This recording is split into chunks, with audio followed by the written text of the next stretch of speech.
garras en la niebla. Mi nombre es Emiliano y dejé las filas del ejército mexicano hace poco más de 3 años. No me retiré por voluntad propia, sino porque una experiencia atroz me dejó marcado para siempre y con lesiones permanentes en mi pierna derecha. Desde entonces, cada vez que cierro los ojos, revivo aquellos hechos que ningún manual de supervivencia ni entrenamiento militar me había preparado para enfrentar. El recuerdo me persigue y, aunque el paso del tiempo ha aliviado el dolor físico, mi mente continúa atrapada en esa noche siniestra que quisiera borrar de mi memoria. Todo comenzó en la primavera de 2020, en pleno confinamiento, cuando mi unidad recibió la orden de trasladarse a una zona montañosa y apartada en el norte del país. El objetivo oficial era realizar un reconocimiento y determinar la viabilidad de un proyecto de reforestación, así como ubicar fuentes de agua que pudieran alimentar un nuevo plan de cultivo y desarrollo sustentable. Nuestra patrulla, compuesta por 8 elementos, partió con la instrucción de permanecer una semana completa entre la maleza y los riscos, documentando la fauna y las condiciones del terreno. Las autoridades civiles y nuestros superiores habían dejado claro que no esperaban contratiempos. No íbamos en busca de criminales ni participábamos en alguna operación de alto riesgo. Se suponía que sería una misión sencilla. La primera impresión del área fue engañosa. La sierra exhibía unos paisajes hermosos, llenos de pinos imponentes y neblina que se posaba como un velo a ras de los barrancos. Durante los primeros días todo se desarrolló con calma. Establecimos un campamento base cerca de un arroyo modesto, donde el agua corría cristalina sobre las piedras, y nos organizamos en turnos para reconocer las laderas. Tomábamos fotografías, registrábamos coordenadas y procurábamos mantenernos en contacto constante a través de nuestros radios. Aún así, había una extraña tensión en el ambiente que no lograba identificar. Algunas noches, el viento silbaba con tal fuerza que sentía una opresión en el pecho, como si algo invisible nos acechara desde la espesura. Sin embargo, la lógica me decía que era tan solo la sugestión propia de estar en un sitio aislado. Nada inusual ocurrió hasta el 5.º día. Recuerdo que estaba acompañado por Jorge, el más experimentado de nuestro grupo, y por Tapia, un soldado muy joven que mostraba un temple sorprendente pese a su corta edad. Nuestro jefe de escuadra había organizado a todos en pequeños equipos para cubrir las faldas de los cerros que rodeaban el lugar. Nuestro propósito era tomar tantas fotos y muestras como fuera posible antes de la puesta del sol, pues la noche caía temprano entre aquellas montañas cubiertas de neblina. Nos manteníamos comunicados por radio cada hora, y en ese momento el sargento Díaz, quien lideraba a otro binomio, reportó algo curioso. Según él, había hallado huellas de un animal desconocido, grandes y con marcas inusuales en la tierra húmeda. Pensó que podría tratarse de un oso o de alguna especie de felino de gran tamaño que habitara la región. No sabíamos de ninguna presencia confirmada de osos tan grandes en esa sierra, pero también era cierto que todavía quedaban rincones silvestres por descubrir. Al principio no le dimos mayor importancia. Lo extraño fue que, al regresar al campamento al anochecer, Tapia se quedó revisando las fotografías que había tomado con su cámara digital. Me pidió que revisara una en particular, pues aseguraba que había captado algo que no podía explicar.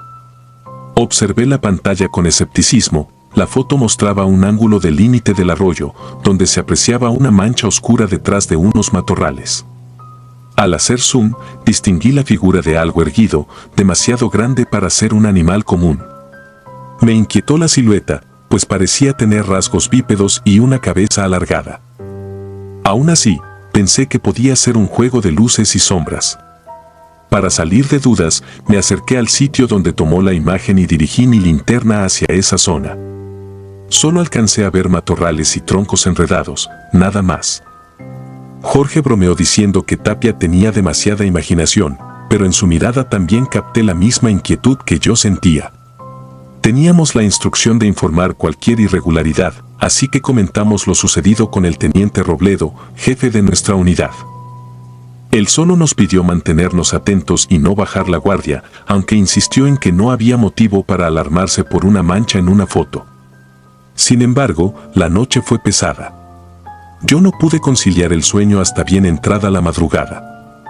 Me pareció escuchar pasos alrededor del campamento, ramas que se rompían a lo lejos y una respiración ronca que se desvanecía con el soplo del viento. Me dije a mí mismo que eran solo ruidos de la sierra, pero mi subconsciente sentía la llegada de algo siniestro. Al día siguiente, madrugamos con la intención de culminar la fase de reconocimiento lo más pronto posible. Nos dividimos en 2 grupos de 4. A mí me asignaron con Jorge, Tapia y un soldado silencioso de apellido Beltrán, muy disciplinado pero poco dado a hablar. La tarea consistía en escalar uno de los cerros cercanos para tomar muestras de la tierra y buscar indicios de arroyos subterráneos. La maleza era tan densa que avanzábamos con lentitud, apartando ramas y sorteando piedras sueltas. De pronto, noté cómo Jorge se detuvo en seco. Estaba revisando algo en el suelo con el ceño fruncido. Eran huellas, pero no podían pertenecer a un humano. Tenían forma de pisada con una especie de garras prolongadas y el espacio entre los pasos resultaba inusual, como si la criatura midiera más de 2 metros y caminara a zancadas largas. Reconocí el mismo tipo de señales que el sargento Díaz había reportado un día antes. Sentí un escalofrío y apreté mi rifle. Jorge, con la voz temblorosa, comunicó por radio nuestro hallazgo, instando a los demás a extremar precauciones. Minutos después, algo crujió entre los árboles. Nos quedamos inmóviles, intentando localizar el origen del ruido. Escuchamos un gruñido sordo que provenía de la espesura, tan grave que nos erizó la piel. Lentamente, comenzamos a retroceder, coordinados en un semicírculo para cubrir todos los flancos. En ese instante, la neblina se intensificó, como si una mano invisible hubiese descendido para envolvernos. Apenas veíamos un par de metros hacia adelante. De pronto, una sombra se movió de izquierda a derecha entre los pinos, tan rápido que mi vista apenas alcanzó a registrar su contorno. Se escuchó un golpe seco y un rugido que heló mi sangre. Jorge gritó cuando la silueta lo embistió, arrojándolo contra un tronco caído. Tapia y yo abrimos fuego casi por reflejo, pero la criatura se movía con una velocidad espeluznante. Solo alcanzamos a ver algo enorme, cubierto de un pelaje oscuro y con ojos que emitían un brillo antinatural. La ráfaga de bala se perdió en la niebla. Beltrán intentó disparar también, pero fue derribado de un manotazo tan fuerte que lo mandó por los aires. El estruendo de su cuerpo al estrellarse contra las rocas me dejó claro que no se levantaría. Me quedé paralizado por un instante, sin poder creer lo que estaba pasando. Luego reaccioné, jalé el cerrojo y apunté hacia donde se escuchaban pasos precipitados. Sentí un miedo primitivo, un terror que jamás había experimentado ni siquiera en entrenamientos de combate urbano o durante enfrentamientos con criminales armados. Tapia estaba a mi lado, pálido, con la mirada crispada. Continuaba disparando sin un blanco fijo. A lo lejos escuché el radio crepitar con voces alarmadas, mezcladas con disparos aislados. Pensé que nuestro otro grupo también estaba siendo atacado.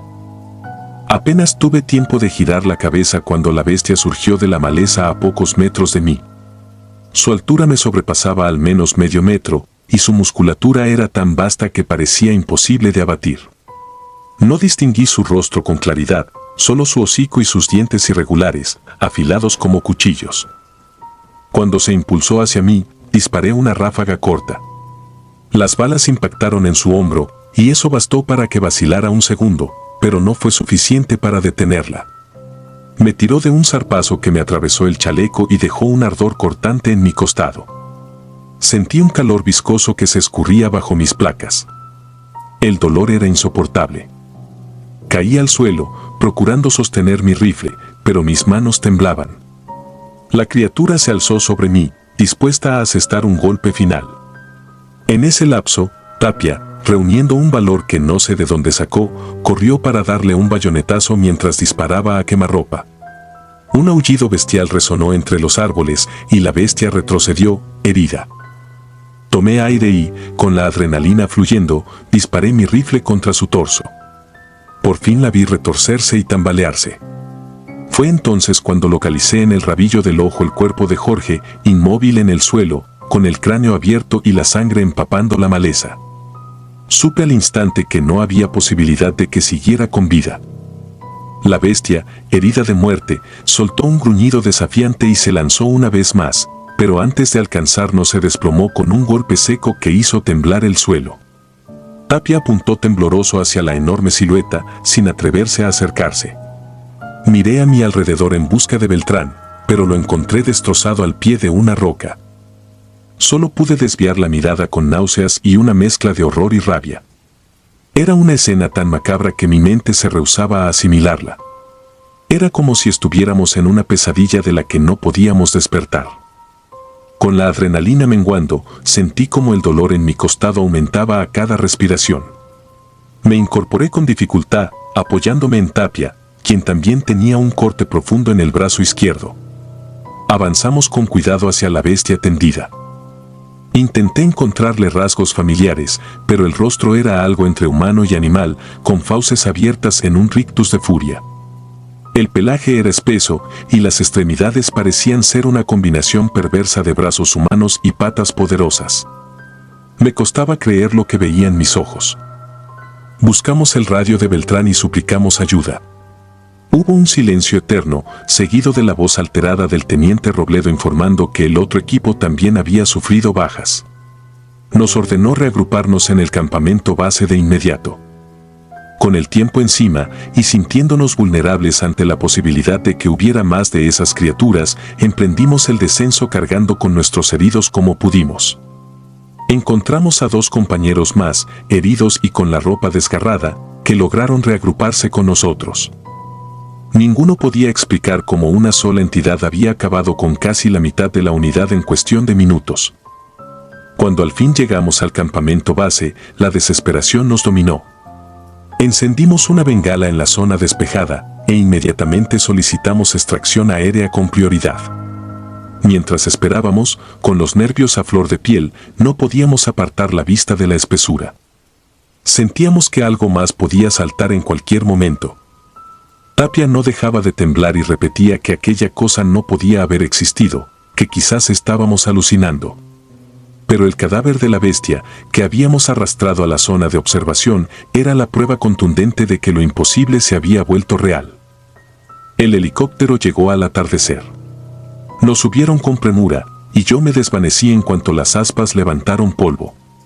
Lo siguiente que recuerdo es haber despertado en la enfermería de la base más cercana, con vendas por todo el costado y un dolor punzante que amenazaba con hacerme perder el conocimiento. Los médicos me estabilizaron, mientras los mandos se reunían al otro lado de la cortina para discutir qué harían con la información y cómo se explicaría la muerte de tantos buenos soldados. Escuché murmullos sobre una emboscada perpetrada por un grupo armado, y noté que intentaban sostener esa versión. Sabía que nadie querría admitir la existencia de una criatura que desafiaba la lógica. Durante mi recuperación, fui interrogado en varias ocasiones por altos mandos. Mi testimonio se redujo al silencio cuando me dejaron claro que, si hablaba de monstruos o seres sobrenaturales, sería declarado insubordinado y posiblemente enviado a una corte marcial por difamación y desestabilización. 2 compañeros sobrevivientes recibieron la misma advertencia. Para la opinión pública y para los familiares de los caídos, la explicación oficial fue que habíamos sido atacados por un cártel que utilizó tácticas brutales. Aunque sabía la verdad, me vi obligado a callar para protegerme y evitar represalias que pudieran alcanzar incluso a mi familia.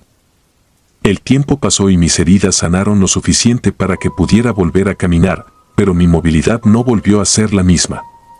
Hubo daños permanentes en la pierna derecha y cierta pérdida de sensibilidad en el costado. El ejército me dio de baja por incapacidad y terminé en una pensión que apenas cubría mis gastos médicos. A veces pienso que fue mejor apartarme de todo aquel entorno. Cada día en activo implicaba reprimir el testimonio más estremecedor de mi vida, el recuerdo de esa bestia que no figuraba en ningún manual de entrenamiento ni en los informes meteorológicos o geográficos de la región. Nadie aceptaría que algo como eso habitaba la sierra. He intentado llevar una vida lo más normal posible. Sin embargo, las pesadillas no cesan. En mis sueños, la neblina se hace espesa y veo los ojos brillantes acercándose con furia mientras su respiración me hiela la sangre. Me despierto gritando, con la cicatriz ardiéndome como si la garra de ese ser me estuviera cortando de nuevo. A veces me pregunto si existen más criaturas como esa, escondidas en otras zonas remotas, acechando a los incautos que se atreven a profanar su territorio. No he encontrado consuelo en rezos ni en terapias. Nadie parece entender la magnitud del horror que presenciamos. Sé que mi relato puede sonar descabellado, pero no busco convencer a nadie. Esto no se trata de una historia de valentía ni de un combate glorioso. Es una confesión amarga sobre algo que debería ser imposible, pero que viví en carne propia. Sigo sin hallar una respuesta lógica a lo que encontramos esa tarde nublada, y tengo la certeza de que quienes no lo presenciaron jamás lo creerían. Aún así, cargo con la culpa de no poder honrar a mis compañeros caídos con la verdad.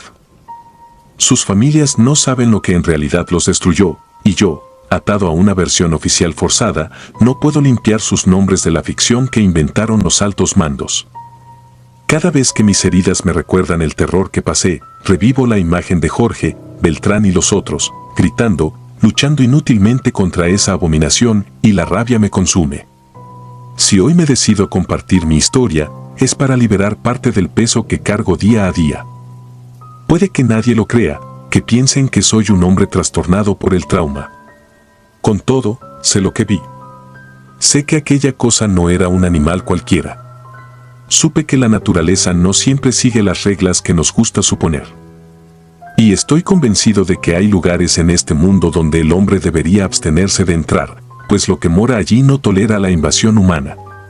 Mi experiencia solo es prueba de que algunos monstruos son demasiado reales, y, al recordarlo, el temor sigue calando en mis huesos. Esta es mi historia, y aunque me ha robado el sueño cada noche, al menos me libera de cargar con ella en silencio. Si algo he aprendido, es que el verdadero horror no necesita grandes muestras para probar su existencia, basta con un instante de sombra y un rugido salvaje para desmontar toda la razón que uno creía tener. Aunque me duela contarlo y me persiga la culpa de no haber podido salvar a más compañeros, esta es la verdad que viviré mientras mi corazón continúe latiendo. Y cada cicatriz en mi cuerpo grita la advertencia de que en esos montes impenetrables hay algo que, ojalá, nunca vuelvan a encontrar. La pesadilla de la sierra. Nunca olvidaré la noche en que la oscuridad se fundió con el miedo más profundo de mi vida. Soy un soldado retirado del ejército mexicano y, aunque he enfrentado incontables misiones, nada se compara con lo que viví en aquella sierra remota donde el silencio parecía devorarlo todo. Todavía tengo pesadillas con lo que presencié, pues ni las balas ni el valor de mis compañeros fueron suficientes para aplacar esa presencia que, hasta el día de hoy, no logro entender. Recuerdo que nuestra unidad fue enviada a una zona serrana de México para localizar y asegurar un antiguo campamento clandestino relacionado con el narcotráfico. La ubicación exacta se mantenía en completo secreto, pero circulaba el rumor de que había cultivos de cannabis y que los habitantes de la región vivían con un miedo permanente, no solo de los criminales sino de algo mucho peor que, según las historias locales, merodeaba cuando la luna estaba en lo más alto. Mis superiores nos advirtieron que no sabían qué tan hostil sería el terreno ni cuántos hombres armados podríamos encontrar, pero nadie nos habló de la otra amenaza que en verdad nos acechaba. La primera noche, montamos un campamento improvisado cerca de un viejo camino de terracería. Algunos de mis compañeros discutían en voz baja sobre rumores de sacrificios y extrañas ceremonias que se realizaban en aquellas montañas, pero yo prefería mantenerme al margen de especulaciones. El único objetivo que teníamos era encontrar a los delincuentes, confiscar sus plantíos y proteger a las comunidades aledañas.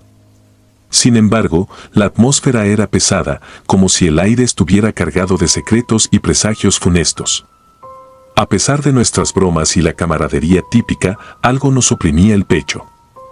Esa misma noche, me asignaron la primera guardia. Mis compañeros se agruparon en turnos para cubrir la madrugada, y a mí me tocó la franja más larga. La niebla no tardó en posarse sobre los cerros, y el viento se colaba helado por cada ranura de mi equipo.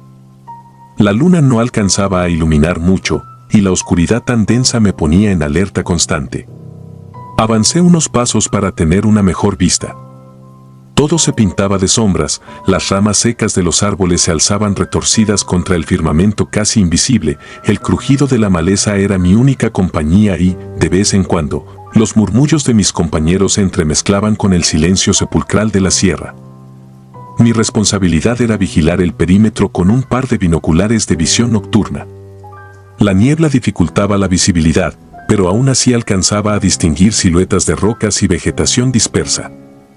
En un punto, llegué a creer que una simple alucinación me había jugado una mala pasada, porque a lo lejos, donde la montaña se perdía en precipicios, distinguí algo que parecía el lomo de un caballo cruzando raudo entre matorrales.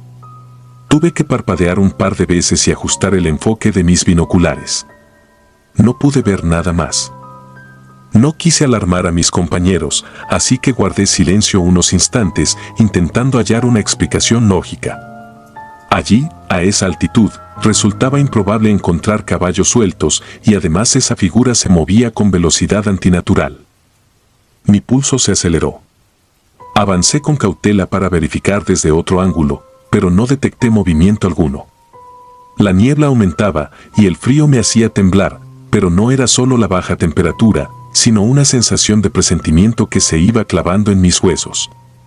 Entonces, uno de mis compañeros se me unió para reforzar la guardia. Me preguntó si todo estaba bien, porque, al parecer, mi rostro reflejaba cierta inquietud. Por un momento, consideré contarle lo que había visto, pero algo me frenó. No quería propagar el miedo ni hacer de un posible engaño de mis ojos un motivo de pánico. Le dije que estaba todo tranquilo, y él se quedó a mi lado, mirando en silencio los contornos grisáceos que se alzaban en la lejanía. Cerca de la medianoche, otro grupo se unió para continuar con las vigilias. La luna parecía encogerse tras las nubes y la niebla era tan espesa que apenas lográbamos distinguir nuestras propias siluetas a unos pocos metros. De pronto, un soldado señaló con un ademán brusco hacia un claro entre los árboles.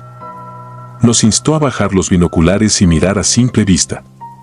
Mi corazón martilló con fuerza cuando lo hice, porque ahí, a algunos metros, se alzaba la silueta de un hombre muy alto con los ojos rojos como ascuas.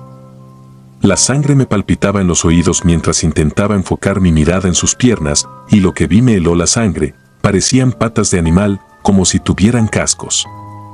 No hubo palabras. Un escalofrío recorrió a todos los que estábamos en guardia. Ese ser estaba de pie, totalmente inmóvil, mirándonos con una fijeza inquebrantable. No se escuchaba ni el canto de un grillo, todo se sumió en un silencio siniestro.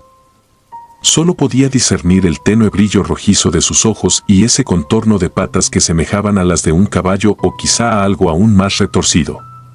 Levanté mi arma lentamente y mis compañeros hicieron lo mismo. Nuestra instrucción era clara: si alguien desconocido nos amenazaba, debíamos advertirle y, de ser necesario, disparar. Sin embargo, ninguno de nosotros fue capaz de pronunciar palabra en ese primer momento, como si un terror sobrenatural amordazara nuestras gargantas. Pasaron unos segundos que se convirtieron en una eternidad. El ser comenzó a caminar hacia nosotros con pasos lentos, triturando ramas y hojarascas a su paso. A cada crujido, un escalofrío me recorría la espalda y sentía que el pecho se me comprimía. Me reacomodé el arma, temblando. Ese ser se acercaba sin vacilar, como si supiera que las balas no le harían daño. Un soldado, con la voz quebrada por el miedo, se atrevió a gritarle que se detuviera o abriríamos fuego. El aire pareció tornarse más pesado y la criatura, lejos de detenerse, empezó a ganar velocidad. La niebla danzaba a su alrededor y la luz de la luna dejaba ver su rostro retorcido, con facciones humanas y mirada despiadada. Sentí como si mis piernas fueran a ceder. El estruendo de las armas rompió el silencio cuando nuestro comandante, al ver que aquella cosa nos embestía, dio la orden de disparar. Parecía un infierno de balas en la noche, un caos de detonaciones y gritos desesperados. Sin embargo, nada conseguía frenarlo. Era como si las balas atravesaran su cuerpo sin producir efecto alguno. Continuó corriendo, y su velocidad era tan incomprensible que en cuestión de segundos estuvo a pocos metros de nosotros. Podía notar su respiración, o lo que fuera, un jadeo gutural que se confundía con una suerte de gruñido. Su presencia emanaba un odio difícil de describir. Agobiado por el pánico, giré para intentar apartarme, pero la confusión reinaba en todas direcciones.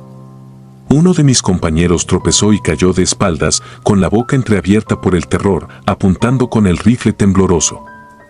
En ese instante, la criatura cambió abruptamente su trayectoria y se internó en los matorrales, avanzando con una fuerza tan brutal que dejó un sendero de ramas partidas. Nos quedamos petrificados, con el pecho agitado y el sudor recorriéndonos la frente. Tardamos un tiempo valioso en reaccionar y agruparnos. Nadie podía creer lo que habíamos presenciado. Nuestros oídos zumbaban por los disparos, pero lo más aterrador era la confirmación de que aquello no era humano y tal vez ni siquiera un simple animal. Cuando por fin nos calmamos lo suficiente, revisamos la zona con lámparas, atentos a cualquier ruido, pero no dimos con su rastro. Solo encontramos restos de vegetación destrozada y la huella de cascos profundos marcados en la tierra blanda.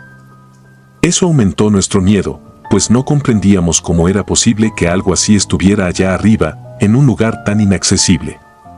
Algunos compañeros empezaron a mencionar historias que habían escuchado sobre brujerías, cultos satánicos y pactos oscuros. Uno sugirió que ese ser podía ser el mismísimo demonio, invocado por traficantes desesperados que buscaban protección sobrenatural. Nadie se atrevía a desmentirlo. Habíamos disparado a quemarropa y ni siquiera lo habíamos herido. El resto de la noche fue un caos de susurros y oraciones improvisadas. No logramos pegar ojo.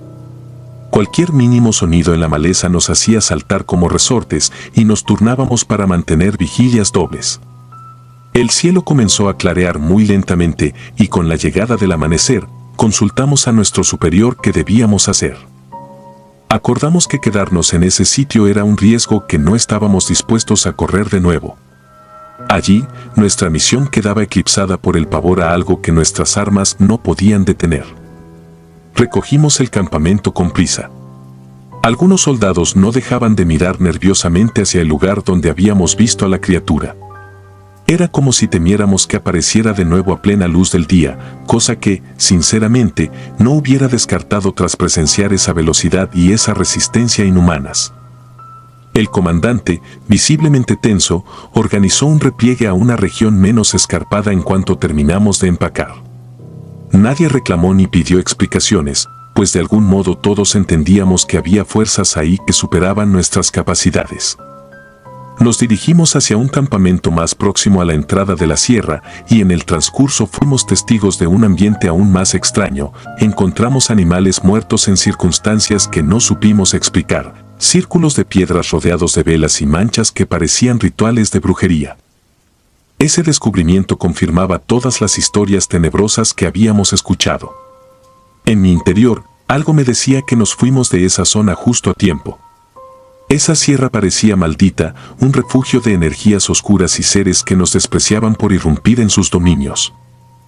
Pese al terror vivido, todavía se nos exigía cumplir con la labor de localizar a los criminales. Pero en el fondo de mi mente ya no podía apartar la imagen de ese ser con ojos rojos y patas de bestia. Estaba convencido de que aquello no se quedaría de brazos cruzados. Su furia y su presencia demoníaca parecían relacionadas con la actividad delictiva de la región, como si ese ente les hubiera vendido su protección a cambio de sacrificios. Algunos compañeros decidieron callar la experiencia para no ser tomados por locos.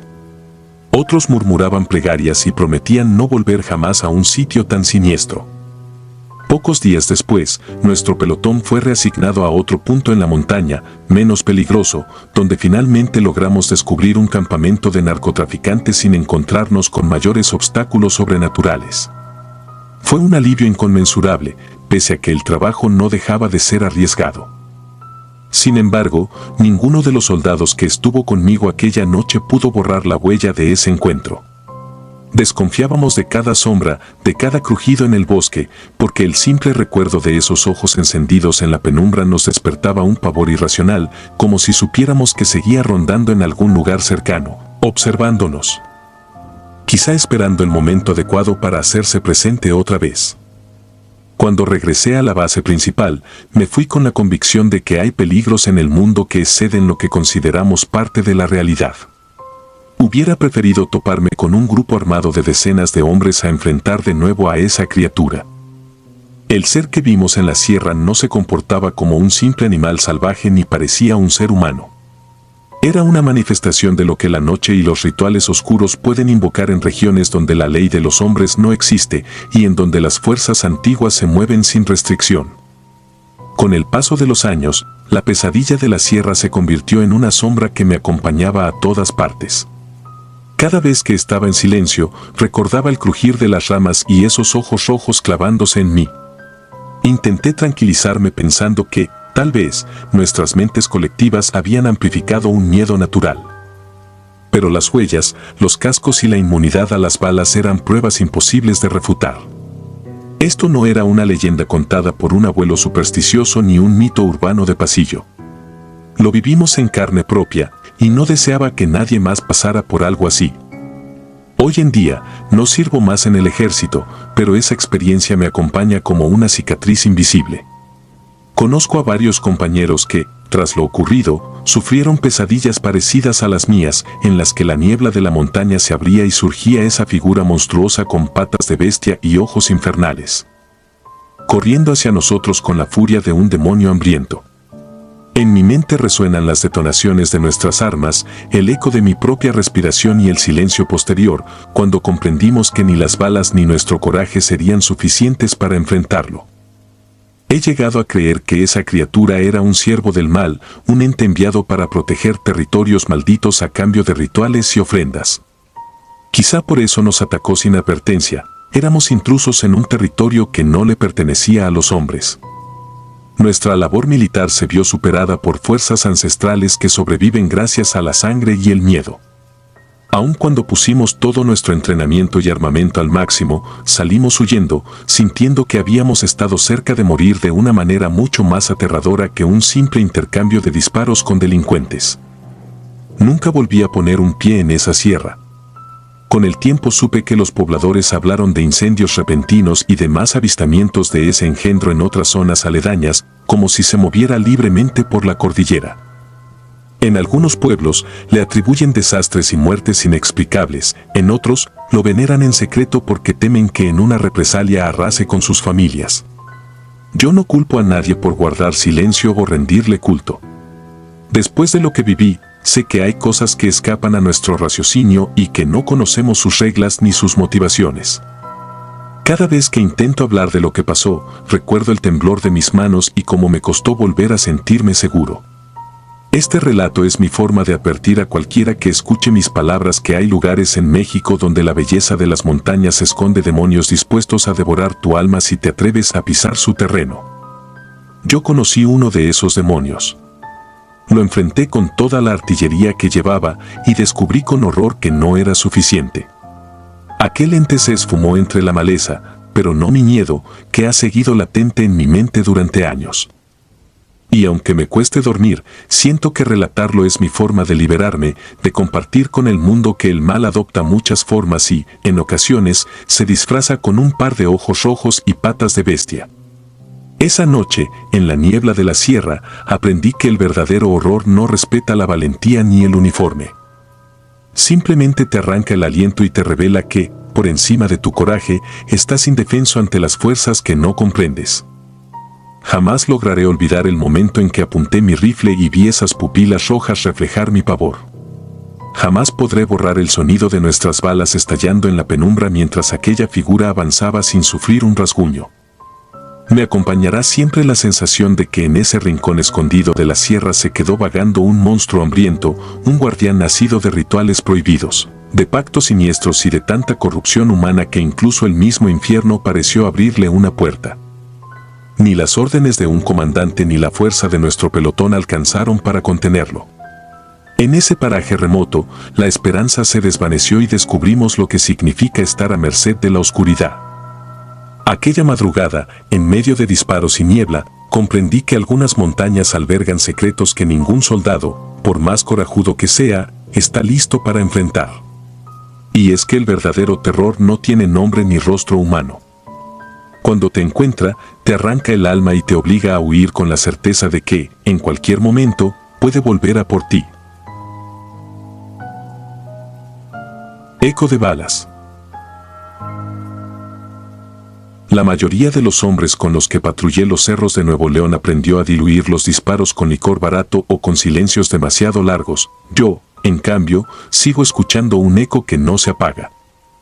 Servía entonces en el 27º Batallón de Infantería y creí haberlo visto todo hasta la madrugada del 7 de noviembre de 2016, cuando 10 soldados quedamos varados en una hacienda abandonada a 70 kilómetros de la carretera más cercana. Horas antes, en un cañón tapizado de huizaches, un convoy ligado al cártel local nos emboscó. El choque duró 9 minutos, suficientes para que la tierra quedara sembrada de casquillos y para que el teniente Arellano, nuestro jefe de sección, cayera con un tiro exacto bajo la clavícula. Supe que estaba muerto porque yo mismo ayudé a subirlo, ya sin pulso, a la plancha del Black Hawk que llegó por los heridos. Aún así, el capitán decidió que el resto del pelotón continuara avance y nos mandó a asegurar un punto alto para la antena de radio. El helicóptero se marchó. La noche, espesa y pegajosa, nos envolvió sin pedir permiso. La hacienda parecía un animal muerto, tejas rotas, muros mordidos por bejucos, dolorosas grietas donde anidaban murciélagos. Empujamos un tractor oxidado contra el portón principal, colgamos hamacas entre columnas carcomidas y distribuimos turnos. A mí me tocó de 1 a 3. Mientras ajustaba mi chaleco conté 27 cartuchos útiles, bastaban para sentirme vivo pero no seguro. Afuera, la bruma olía a hierro húmedo y excremento de cabra. En el patio central destacaba un aljibe rojo que escupía agua agria cada vez que el viento recorría su boca. El único sonido constante provenía de 2 ventiladores portátiles que resoplaban aire caliente sobre la radio táctica que el cabo Rosas juraba mantener viva hasta recibir órdenes de repliegue. A las 2:07 el estático del radio me arrancó del sopor. Ajusté el dial creyendo que era la base en Linares, pero emergió una voz sofocada que se arrastraba entre chispazos. Avanzo, herido, posición 0. Sentí un frío de piedra en el estómago, era el timbre quebrado del teniente Arellano. Golpeé la puerta del despacho donde dormía el capitán Varela y le repetí la transmisión. Él mismo había contado las bolsas negras antes de partir el helicóptero, así que frunció el ceño y ordenó silencio absoluto. Apagamos linternas, solo quedó la llama temblorosa de una vela encajada en un tarro de raciones. Afuera, el monte guardaba la respiración. Entonces sonaron 3 golpes en el portón, secos, reglamentarios, exactos. El tractor vibró como si hubiese recibido un embate de carnero. Varela, fiel al código de no abandonar a ningún elemento, ordenó abrir. Corrí el cerrojo con la boca amarga de terror. Una figura se desplomó sobre nosotros, uniforme pixelado, cuello empapado, ojos desorbitados. Era Arellano. El disparo bajo la clavícula seguía abierto, limpio como un corte quirúrgico. Traía el chaleco destrozado y sujetaba todavía, con dedos rígidos, un fusil manchado de barro. Herrera, nuestro enfermero de combate, le palpó la muñeca. Pulso débil, sí, pero pulso al fin. Desplegamos una lona plástica y empezamos un protocolo improvisado: suero, venda, presión directa. Cada gota que caía tocaba las tablas y se evaporaba, dejando vapor blanquecino que olía a pólvora mojada. De repente el radio cayó, también los grillos. El silencio se volvió tan espeso que oíamos latir nuestras sienes. Aún así, ninguno quiso admitir en voz alta la contradicción que nos devoraba. Estábamos intentando salvar a un muerto que horas antes habíamos despedido con honores. Los golpes regresaron, ahora en ventanas y paredes, idénticos, obstinados, rítmicos. No había ráfagas ni motores, solo aquel toque marcial multiplicado.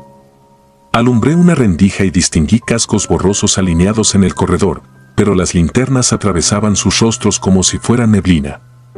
Sobre la lona, Arellano abrió los ojos. Un velo gris se deslizó sobre sus córneas.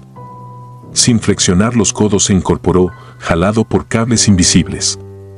De su garganta brotó un sonido imposible, la sucesión de nuestros propios disparos, pero al revés, como si las balas regresaran a los cañones.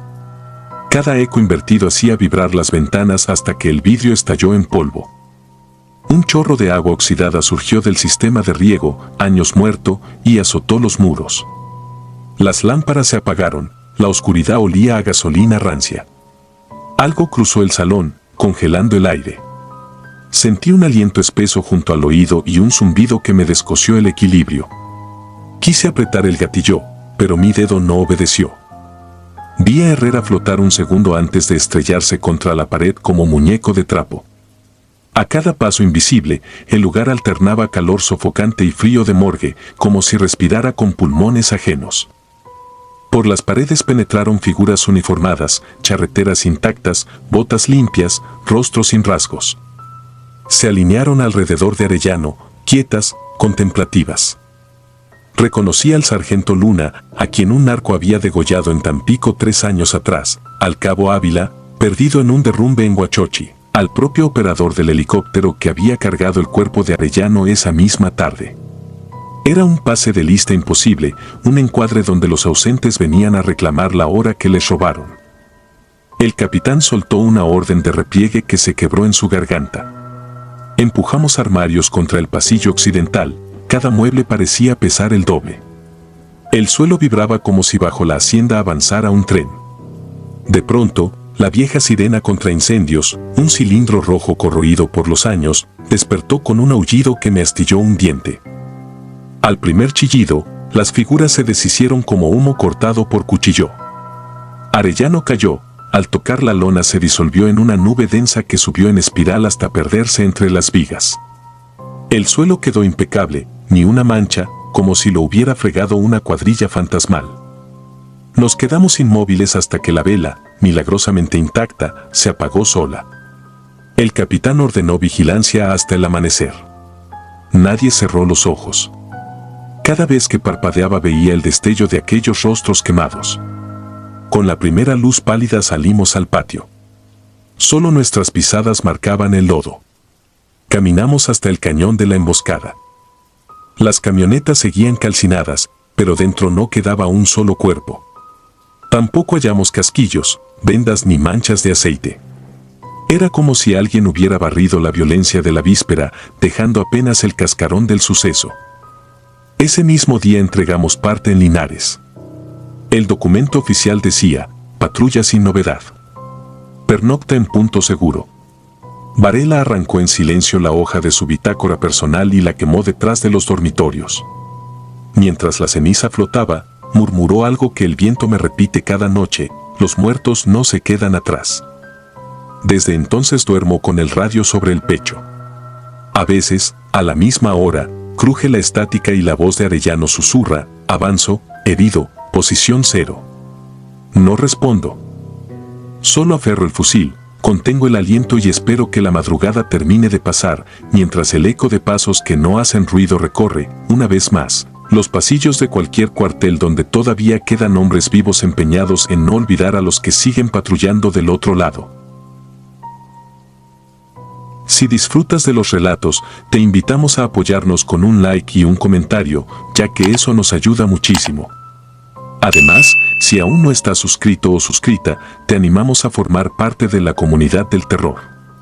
Muchas gracias por escucharnos y por tu apoyo.